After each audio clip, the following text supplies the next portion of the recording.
Ani, soy el Guille.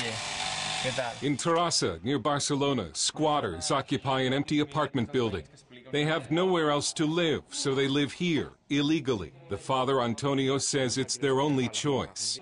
They're occupying this gleaming new apartment owned by the same bank that ordered their eviction. Guillem Domingo runs an organization helping Antonio's family. There are lots of people that are occupying, who are kicking the doors of the buildings down because they don't have another option. Like the other squatters in the building, 35-year-old Nicole Polanco lost her job as a nurse's assistant. Then she lost her home. You can't just live on the street. There are so many empty buildings that will never have occupants, whether through selling or renting. Spain is not Greece. It is the fourth largest economy in Europe. But like Greece, Spain's middle class is falling into its own economic abyss. Looking at Spain, you see a modern, wealthy, productive nation. What you don't see under the surface is that Spain faces economic collapse. The European Union has crafted a bailout to try to prevent it. Economist Juan Ramon Rayo. Spain, both the banking sector but also the government sector, is about to go into bankruptcy. A collapsed real estate bubble created a banking crisis and 2 million unsold new housing units. The number of bad loans has reached an 18-year high, with one collection agency sending out debt collectors dressed as monks to appeal to the consciences of debtors in this historically Catholic nation.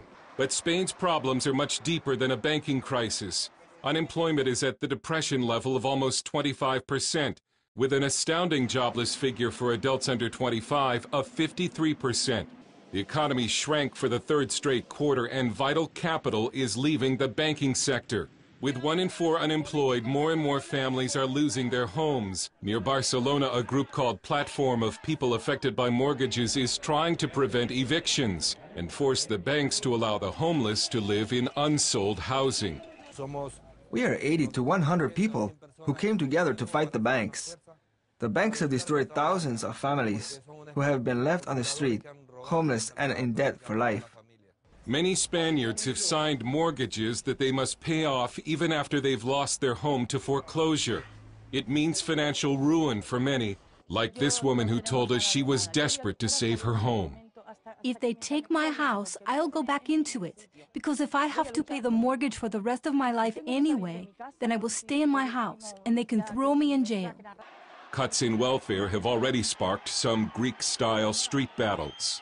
The economist Rayo says much of Spain's suffering could have been prevented if the Spanish government had not gone on a spending binge during the boom years near the turn of the century. If we haven't increased spending from 2002 to 2007, the bubble years, right now we wouldn't have a deficit, even though the falling of our revenues and even though the increase in unemployment. Now Spain is paying the piper, or more precisely, Spanish families are paying.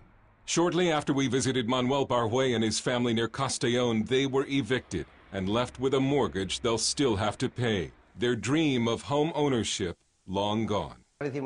We were thinking this would be our house for life, but it's not, and there's nothing we can do. God will say what happens. Dale Hurd, CBN News, Madrid.